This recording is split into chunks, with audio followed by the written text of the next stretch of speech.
പശ്ചിമ ബംഗാളിന് ആദ്യ വനിതാ chief secretary Nandini ചക്രവർത്തിയെ ചീഫ് സെക്രട്ടറിയായി നിയമിച്ചു.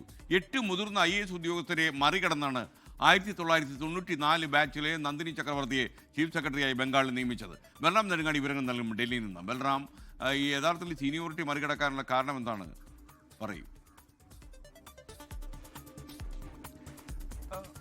SKN മുഖ്യമന്ത്രി മമതാ ബാനർജിയുമായുള്ള അടുപ്പം തന്നെയാണ് സീനിയോറിറ്റി മറികടന്നുകൊണ്ട് നന്ദിനി ചക്രവർത്തിയെ ചീഫ് സെക്രട്ടറിയായി നിയമിക്കാൻ കാരണമായിരിക്കുന്നത് എന്ന് തന്നെയാണ് വിലയിരുത്തപ്പെടുന്നത്.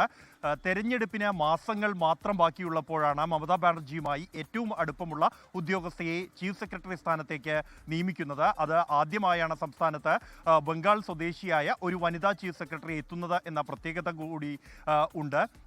ഈ നിലവിൽ ഇപ്പോൾ ഹോം സെക്രട്ടറിയായി പ്രവർത്തിച്ചു വരികയാണ് നന്ദിനി ചക്രവർത്തി.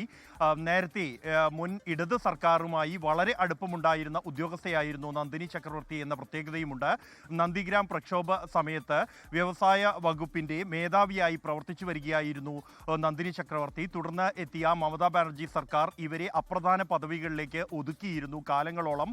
അതിനുശേഷം പിന്നീട് പശ്ചിമബംഗാൾ ഗവർണറുടെ സെക്രട്ടറിയായി നിയമിതയായി.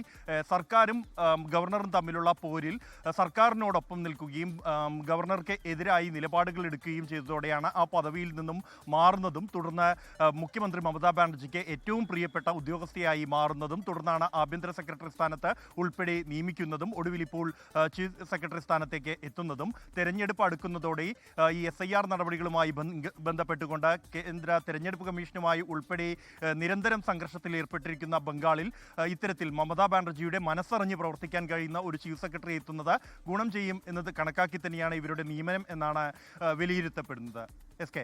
ലോകത്തെവിടെയായാലും ഏത് സമയത്തും 24 വാർത്തകളും ഓഗ്മെന്റഡ് റിയാലിറ്റി പാക്കേജുകളും എക്സ്പ്ലെയിനറുകളും വിശദമായി കാണാൻ ഞങ്ങളുടെ YouTube ചാനൽ നിങ്ങൾക്ക് സബ്സ്ക്രൈബ് ചെയ്യാം.